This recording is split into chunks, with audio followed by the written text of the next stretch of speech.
Queues. At the shops, in your car, on public transport, even to get into restaurants. They're stressful, sometimes chaotic, and they feed our deepest national anxieties. And UK is going to be in the back of the queue. There's loads of complicated thinking devoted to queuing, but actually it's pretty simple. Queuing occurs when the real-time demand for service exceeds the real-time supply for service. So why do we queue, and why does it wind us up so much? Well, essentially it comes down to a human desire for fairness and the simple rule of first come, first served. Queues are almost micro-social situations. Everybody seems to get upset if those rules are transgressed. So, for example, if somebody pushes in at the head of a queue, most people will be actually quite angry about that. And the reason people get angry is that they're thinking, oh, you think your minutes of life are more valuable than my minutes of life. Well, you're stealing some of my minutes of life, so I have to spend in queue longer because you're going in front of me. Is everyone you just cut in front of an asshole? I have children in the car. I got a cake in the oven. He's got 3 minutes left on the meter. She's got a lunch meeting. Fairness is something deeply ingrained in us. Studies show that even from a very young age, we have a natural instinct for fair play. And this feeling is so strong that it can pretty much override everything else. People view fairness in queuing as more important than the duration of the wait. So, in fact, research has shown that like in fast food restaurants, customers would prefer a queue, which is single serpentine, guaranteed first come, first serve, that has twice the average wait than a fast food restaurant which has parallel multiple queues, where chances are somebody who comes into the restaurant after you gets served before you. I was online ahead of him. I was ahead of him. Yeah, well, you shouldn't have changed line. Pushing in or cutting the line is the ultimate no-no, and in some places this is taken very seriously. The Wimbledon Tennis Championships in London provides an annual example of British queuing at its best. In case anyone's forgotten their manners, visitors are presented with a 29-page guide on how to do it, and a queuing card with the most important rule of all. Queue jumping is not acceptable and will not be tolerated. Oh, butt traps.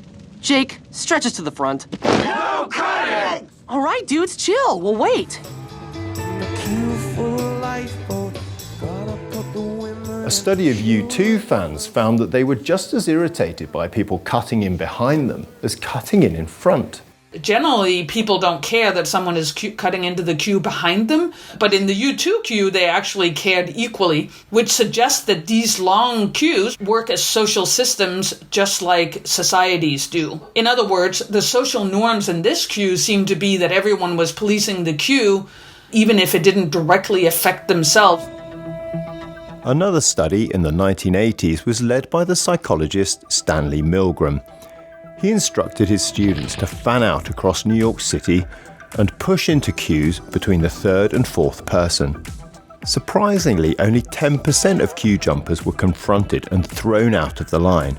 Most of us will tut and sigh and seethe all right, but we won't actually do anything. If I could Don't butt! What are you... So we know that queuing is grounded in fairness, but that doesn't mean we have to enjoy it. And that can definitely be a problem if you're trying to sell people stuff. Most customers remember the last thing that happened to them. They might spend an hour and a half browsing through a shop, having an absolutely wonderful time, but then they will take away the bad experience of 5 seconds in the queue. Businesses know all this, and working with psychologists, they've developed ways to stop you quitting and going elsewhere. Krispy Kreme let you watch their donuts being made in a kind of viewing gallery behind the glass. Disneyland show you average waiting times to help you feel more in control. But too much information can backfire. We've done experiments in Boston with my students in a bank where we had a digital readout of the anticipated wait, and it was correct to the nearest second, minute and second. That focused people's attention on the duration of the wait. The information was so precise that waiting was all people could think about. And even though long queues are a massive pain, there is a silver lining, for businesses at least. Long queues mean your product is highly desirable. And studies have shown that once you're in the queue, the longer it gets, the more you're willing to pay.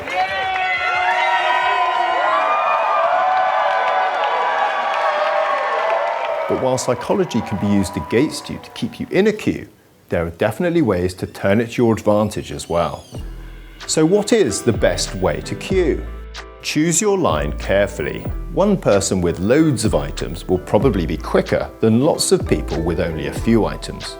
Scanning multiple items is quick. It's all the other parts of the transaction that can be unpredictable.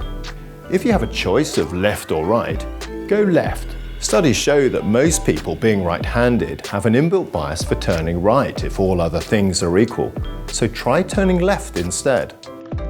Pick a queue in clear view of the cashier.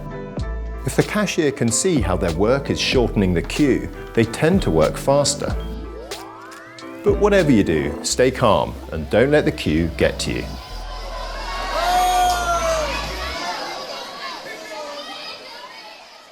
Thanks for watching, leave your comments below and subscribe to watch the other videos in this series.